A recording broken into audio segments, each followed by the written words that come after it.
Nous allons maintenant réaliser une petite navigation afin d'avoir une idée de comment ça se passe. Tout d'abord, il faut prendre une carte. Là, on a une carte 1/250 mm de la région parisienne.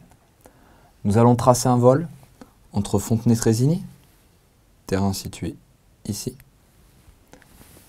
et Château-Thierry, terrain situé ici.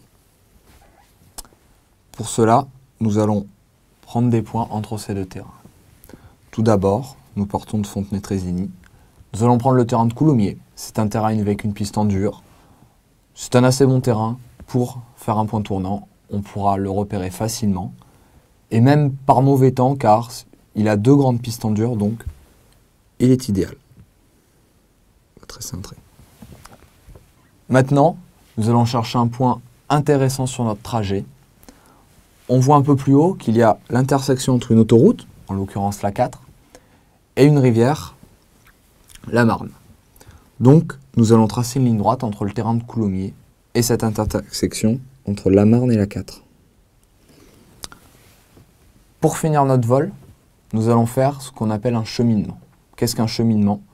C'est tout simplement suivre une autoroute, une rivière, une ligne de chemin de fer. Là, en l'occurrence, le terrain de Château-Thierry est juste à côté de la 4. Nous allons donc suivre la 4 tout le long de ce point, de notre point situé au niveau de la Marne, jusqu'au terrain. Là, nous avons tracé une navigation simple, mais qui permet de montrer des éléments intéressants. Tout d'abord, la première partie de notre trajet va être réalisée à l'estime.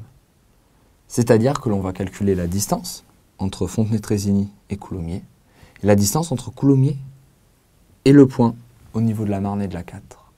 On va aussi calculer leur route. Ainsi, lors de la préparation, j'ai pu calculer que la distance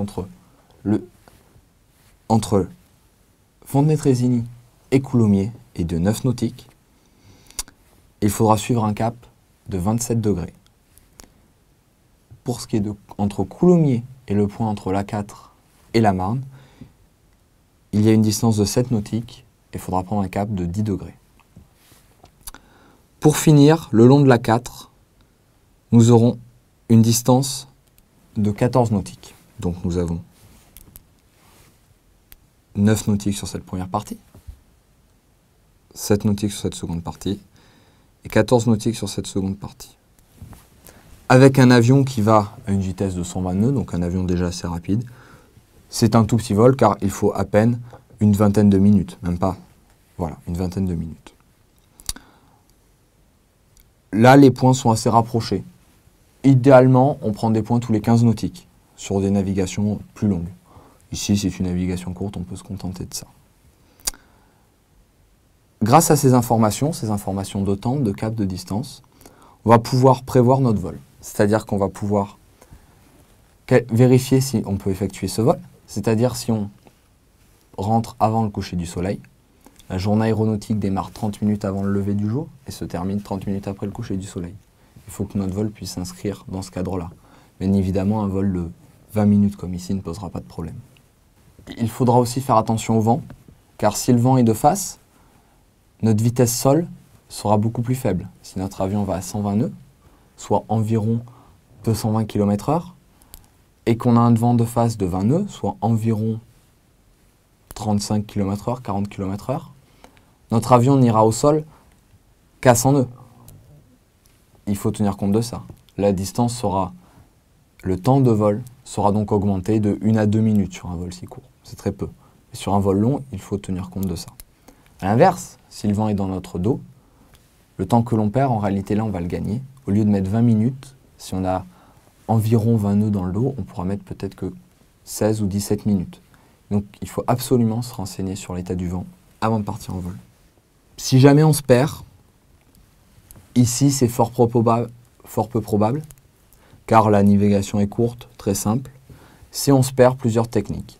Une des techniques peut consister à chercher, à partir du dernier point connu, un point caractéristique. On estime notre position, on peut créer un cercle d'incertitude, ça pourrait être cette zone-là. On va chercher un élément caractéristique proche. Ici, il n'y en a pas particulièrement, mais on sait qu'il y a la 4 derrière. Donc on sait que si on continue à partir, et par exemple on peut partir plein nord, on sait qu'on va rencontrer une autoroute. À partir du moment où on a rencontré l'autoroute, il nous suffira de suivre l'autoroute. On pourra par exemple arriver jusqu'à cette intersection avec la Marne, ou même plus loin, on peut arriver jusqu'au péage situé sur la case, et ainsi savoir parfaitement où on est. Une solution plus simple serait même d'appeler un service d'information en vol qui nous verra sur son radar. Et une fois qu'il nous a sur son radar, il suffira de lui demander où on est et il nous dira « vous êtes à telle position ». Si vous voulez rejoindre tel terrain, suivez tel cap, vous êtes à telle distance.